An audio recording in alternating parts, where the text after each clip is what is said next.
campanha para a manutenção do nosso grupo. Participe acessando nosso site.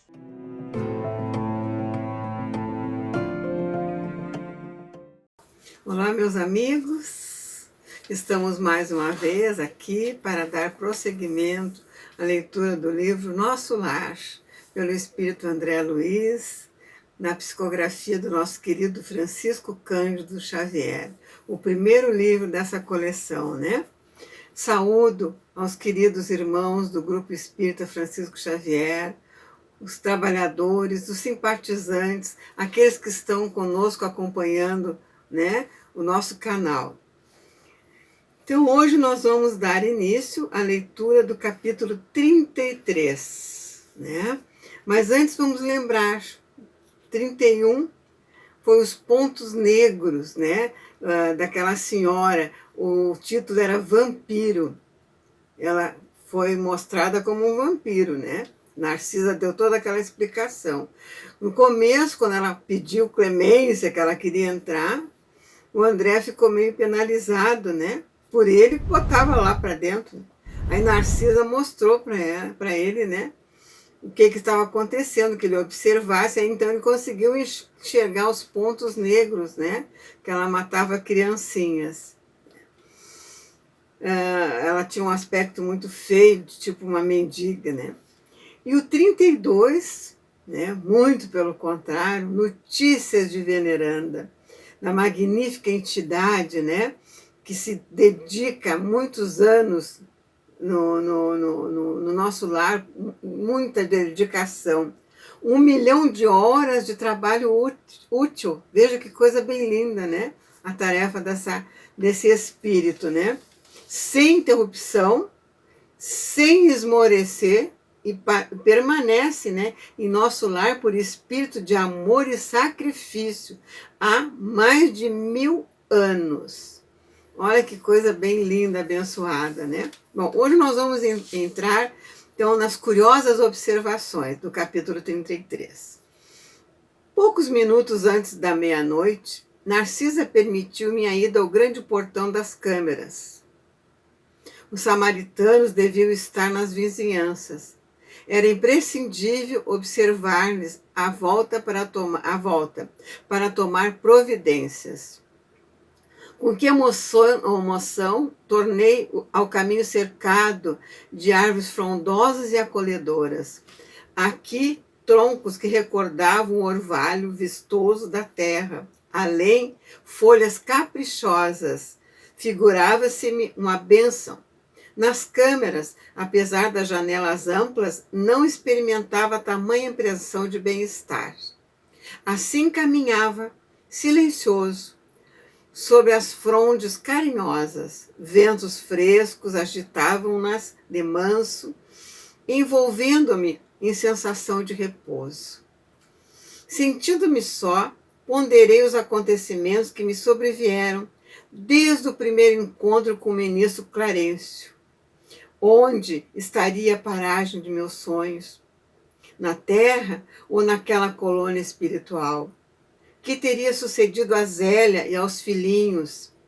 Por que razão me prestava ali tão grandes esclarecimentos sobre as mais variadas questões da vida, omitindo, contudo, qualquer notícia pertinente ao meu antigo lar? Minha própria mãe me aconselhara o silêncio, abastendo-se de qualquer informação direta. É muito interessante, né? O mesmo sentimento que ele tem, como desencarnado, de saber como está a família aqui na Terra, né? Nós, muitas vezes, sentimos pelos nossos afetos que partiram, né? A gente fica com aquele sentimento de saber como é que eles estão se sentindo também em relação a nós, né? Como ele pensa, né? Riquinho. Vamos continuar. Tudo indicava a necessidade de esquecer os problemas carnais, no sentido de renovar-me intrinsecamente. E, no entanto, penetrando os recessos do ser, encontrava a saudade viva dos meus. Desejava ardentemente rever a esposa muito amada, receber de novo o beijo dos filhinhos. Por que decisões do destino estávamos agora separados, como se eu fosse um náufrago em praia desconhecida? Simultaneamente, ideias generosas confortavam-me o íntimo. Não era um náufrago abandonado. Se minha experiência podia classificar-se como um naufrágio, não devia o desastre senão a mim mesmo. Agora que observava em nosso lar vibrações novas de trabalho intenso e construtivo, admirava-me de haver perdido tanto tempo no mundo em frivoleiras de toda sorte. Ele se dando conta, né? Quizá a gente consiga se dar conta cedo, né? Antes de partir. Frivoleiras, como ele diz aqui, né? Em verdade, muito amar a companheira de lutas e, sem dúvida, dispensar aos filhinhos ternura incessantes, mas examinando desapaixonadamente minha situação de esposo e pai, reconhecia que nada criara de sólido e útil no espírito dos meus familiares. Tarde verificava esse descuido. Quem atravessa um campo sem organizar sementeira necessária ao pão e sem proteger a fome que sacia a sede, não pode voltar com a intenção de abastecer-se. É verdade, né? Quem não se previne, né? Tais pensamentos instalavam-se no cérebro com veemência irritante. Ao deixar os ciclos carnais, encontrar as penúrias da incompreensão. E que teria sucedido à esposa e aos filhinhos, deslocado da estabilidade doméstica para assombrar as sombras da viuvez da orfandade? Inútil interrogação. O vento calmo parecia sussurrar concepções grandiosas, como que desejoso de me esperar a mente para estado mais altos. Torturava-me as inquirições internas, mas prendendo-me então aos imperativos do dever justo, aproximei-me da grande cancela, investigando além, através dos campos de cultura. Tudo luar e serenidade, céu sublime e beleza silenciosa. Extasiando-me na contemplação do quadro, demorei alguns minutos entre a admiração e a prece. Instantes depois, divisei ao longe dois vultos enormes que me impressionaram vivamente. Pareciam dois homens de substância indefinível, semiluminosa. Dos pés e dos braços pendiam filamentos estranhos, e da cabeça como que se escapava num longo fio de singulares proporções. Tive a impressão de identificar dois autênticos fantasmas, mas suportei. Cabelos grisados, voltei apressadamente ao interior, inquieto e amedrontado. Expus a Narcisa a ocorrência, notando que ela mal continha o riso. Ora essa, meu amigo, disse por fim, mostrando bom humor. Não reconheceu aquelas personagens? Fundamente desapontado, nada consegui responder, mas Narcisa continuou. Também eu, por minha vez, experimentei a mesma surpresa em outros tempos. Aqueles são os nossos próprios irmãos da terra. Trata-se de poderosos espíritos que vivem na carne em missão redentora e podem, com nobres iniciados da eterna sabedoria, abandonar o veículo corpóreo, transitando livremente em nossos planos. Os filamentos e fios que observou são singularidades que os diferenciam de nós outros. Não se arreceie, portanto. Os encarnados que conseguem atingir essas paragens são criaturas extraordinariamente espiritualizadas, apesar de obscuras ou humildes na Terra. Vejam só. São espíritos encarnados que têm uma grandeza espiritual e que é permitido eles passear no sono, né? Lá no nosso lar. Que lindo, né? Mas precisa ter um degrau bem acima, né? Da perfeição para poder acontecer isso. Muito lindo esse relato do André, né? Aliás, da Narcisa para o André, né? Encorajando-me bondosamente, acentuou. Vamos até lá. Temos 40 minutos depois de meia-noite. Os samaritanos não podem tardar.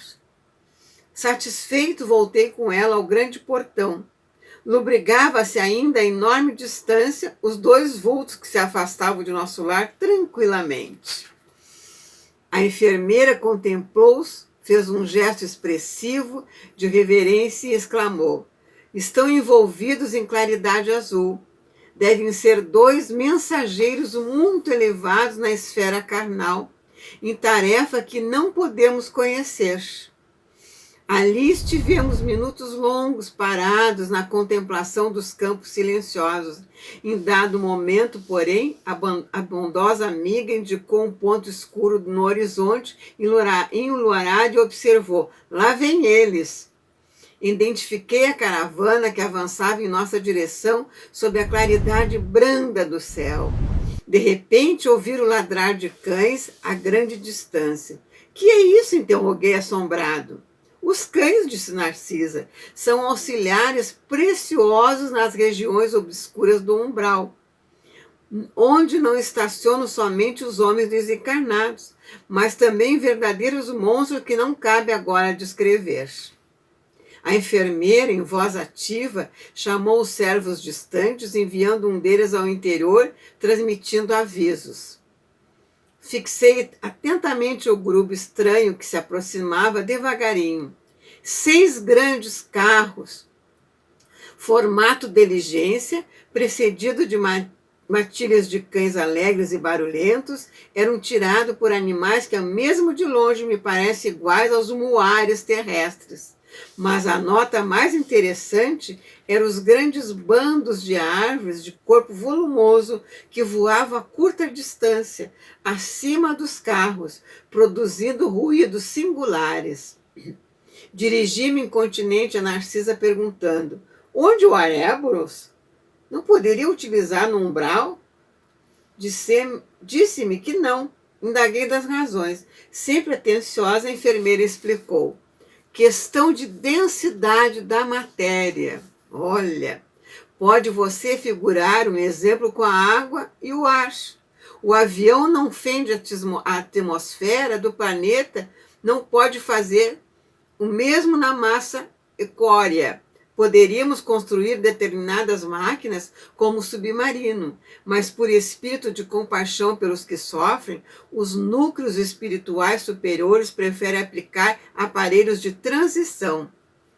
Além disso, em muitos casos, não se pode prescindir da colaboração dos animais. Como assim? Perguntei surpreso.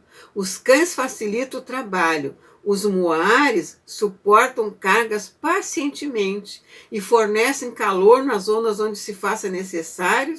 E aquelas aves, acrescentou, indicando-os no espaço, que denominamos ibis viajores, são excelentes auxiliares dos samaritanos, por devorarem as formas mentais odiosas e perversas, entrando em luta franca com as trevas umbralinas. Olha que interessante, né? Vim agora mais próxima à caravana. Narcisa fixou-me com bondosa atenção, rematando: mas no momento o dever não comporta minudências informativas. Poderá colher valiosas lições sobre os animais, não aqui, mas no Ministério do Esclarecimento, onde se localizam os parques de estudo e experimentação. E distribuindo ordens de serviço aqui e acolá, preparava-se para receber novos doentes do espírito. E assim encerramos o 33. E agora vamos para a leitura do 34, que tem o título de Com os recém-chegados do umbral. Estacaram as matilhas de cães ao nosso lado, conduzidas por trabalhadores de pulso firme. Daí a minutos estávamos todos enfrentando os enormes corredores de ingresso às câmeras de retificação. Servidores movimentavam os apressados, alguns doentes eram levados ao interior sob amparo forte. Não somente Narcisa, Salúcio e outros companheiros se lançavam à lide, cheios de amor fraternal. Mas também os samaritanos mobilizavam todas as energias no afã de socorrer. Alguns enfermos portavam-se com humildade e resignação. Outros, todavia, reclamavam em altas vozes. Sempre, né? Sempre tem aquele que reclama, que acha ruim, que não aceita. Assim somos nós, né? Bom, eles são todos da mesma nossa faixa aqui, né? Saíram daqui do mundo de provas e expiações. Mas isso serve de lição para que a gente vá se percebendo, né? Que devemos parar de reclamar, de achar tudo ruim, porque a gente reclama de tudo. Se está calor é porque está calor, se está frio porque está frio, se está chovendo é porque está chovendo, e assim nós vamos, né, meus amados? Mas vamos lá que está bem interessante. Atacando igualmente o serviço, notei que uma velhota procurava descer do último carro com muita dificuldade. Observando-me de perto, exclamou espantada: "Tenha piedade, meu filho, ajude-me, pelo amor de Deus." Aproximei-me com interesse. "Cruzes, credo", continuou bezendo-se. "Graças à providência divina, afastei-me do purgatório. Ah, que malditos demônios lá me torturavam! Que inferno! Mas os anjos do Senhor sempre chegam." Olha só a cabecinha, né? Achando que estava no purgatório. Ajudei-a a descer, tomando de extrema curiosidade. Pela primeira vez ouvia referir-se ao inferno e ao purgatório, partidas de uma boca que me parecia calma e ajuizada. Talvez obedecendo mais à malícia que me era peculiar, interroguei: "Vem assim de tão longe?"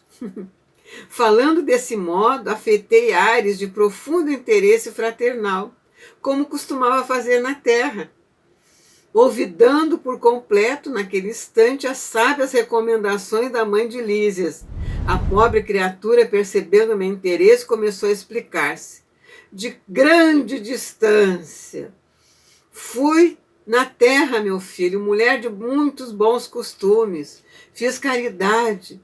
Rezei incessantemente, como sincera devota.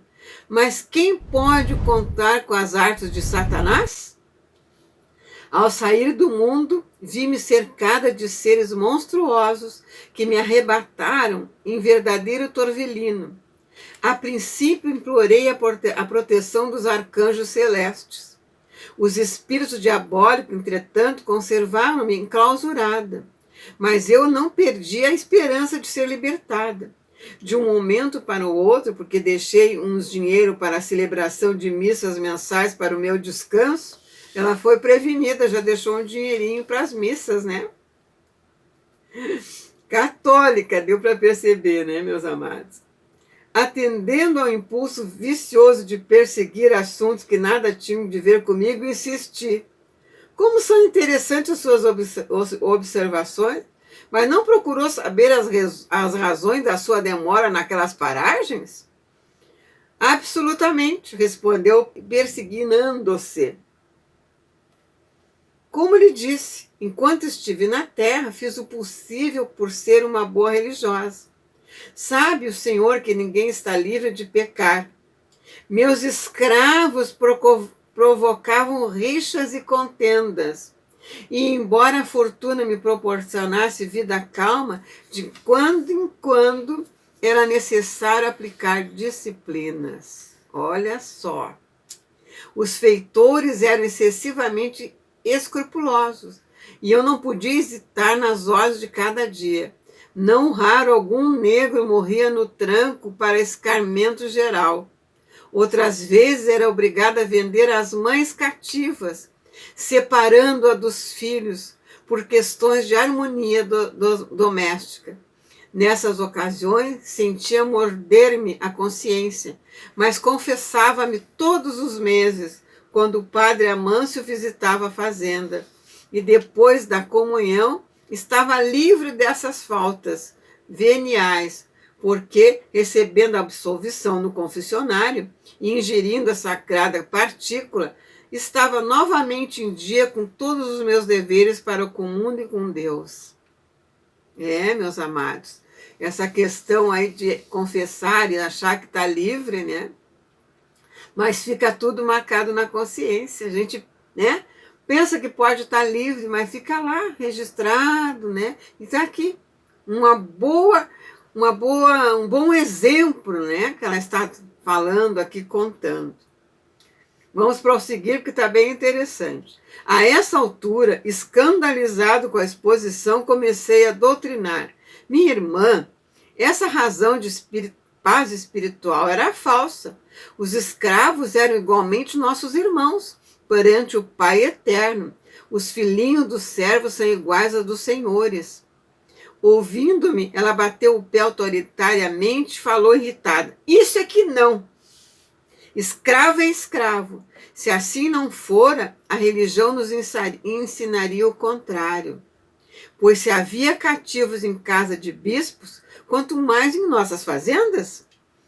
Quem haveria de plantar a terra senão eles? E creia que sempre lhe concedi minhas senzalas com verdadeira honra. E em minhas fazendas nunca vieram ao terreiro das visitas, senão para cumprir minhas ordens. Padre Amâncio, nosso virtuoso sacerdote, disse-me que na confissão que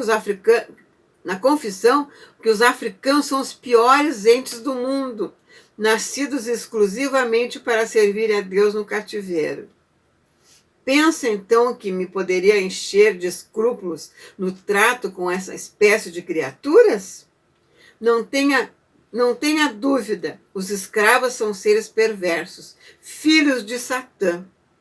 Chego a admirar-me da paciência com que tolerei essa gente na terra, e devo declarar que saí quase inesperadamente do corpo por me haver chocado a determinação da princesa Isabel, né? Libertando esses bandidos. Decorreram muitos anos, mas lembro-me perfeitamente. Achava-me adoentada havia muitos dias, e quando o padre Amâncio trouxe a nova da cidade, piorei de súbito. Como poderíamos ficar no mundo vendo esses criminosos em liberdade? Certo, eles desejariam escravizar-nos por suas vezes e a servir a gente dessa laia. Não seria melhor morrer? Recordo que me confessei com dificuldade, recebi as palavras de conforto do nosso sacerdote, mas parece que os demônios são talvez africanos e viviam à espreita, sendo eu obrigada a sofrer-lhes a presença até hoje. E quando veio? Perguntei. Em maio de 1888. Olha quantos anos, hein? Experimentei estranha sensação de espanto. A interlocutora fixou o olhar embaciado no horizonte e falei. É possível que meus sobrinhos tenham esquecido de pagar as missas. Entretanto, deixei à disposição em testamento. Ia responder convocando-lhe os raciocínios à zona superior, fornecendo-lhes ideias novas de fraternidade e fé, mas Narcisa aproximou-se e disse-me bondosa, André, meu amigo, você esqueceu que estamos providenciando alívio a doentes perturbados? Que proveito lhe advém de semelhantes informações? Os dementes falam de maneira incessante a quem os ouve, gastando interesse espiritual. Pode não estar menos louco. Aquelas palavras foram ditas com tanta bondade que corei de vergonha, sem coragem de responder. Não se impressione, exclamou a enfermeira delicadamente. Atendamos os irmãos perturbados. Mas a senhora é de opinião que estou nesse número? Perguntou a velhota milindrada. Narcisa, porém, demonstrando suas excelentes qualidades de psicóloga, tomou a expressão de fraternidade carinhosa e exclamou, não, minha amiga, não digo isso. Creia, porém, que deve estar muito cansada. Seu esforço purgatorial foi muito longo. Justamente, esclareceu a recém-chegada do umbral. Não imagino que tenho sofrido torturada pelos demônios. A pobre criatura ia continuar repetindo a mesma história, mas Narcisa, ensinando-me como proceder em tais circunstâncias, atalhou. Não comente o mal, já sei de tudo que lhe ocorreu de amargo e doloroso. Descanse, pensando que vou atendê-la. E no mesmo instante dirigiu-se a um dos auxiliares sem afetação. Você, Zenóbio, vá ao departamento feminino e chame Nemésia em meu nome, para que conduza mais uma irmã aos leitos de tratamento. E assim encerramos o capítulo 34 também. Muito grande essa lição. Vejam, meus amados, como fica, né? Aquele preconceito criado na cabeça das pessoas, que os negros, naquela época, não tinham alma, eram animais, né? E como ela colocou aqui, era até do demônio. Ainda estamos tendo que limpar todo esse marasmo que ficou no nosso país através da escravatura, né? A escravatura que foi dolorosa, porque como eles sofreram, essas criaturinhas, né? Morriam sem ter atendimento de saúde, eram jogados na beira da estrada como morriam para indo apodrecer, sem atendimento, sem nada, né? Então, quem sabe ainda, né? Estamos agora, nesse momento, fazendo essa limpeza. Por isso que a gente tem que ter entendimento muito grande dessa lei de causa e efeito, né? Então, meus amados, ficou ali essa lição muito grandiosa, né? Que possamos ter atenção a tudo isso que esse livro está nos relatando com grandes lições. Continue acessando o nosso canal, né? Se inscrevam, aquele que ainda não fez a sua inscrição. Sempre dê um ok nos nossos vídeos. Até a próxima, se Deus quiser. E que esse Pai amado continue nos abençoando e Jesus nos amparando. Que assim seja. Campanha para a manutenção do nosso grupo. Participe acessando o nosso site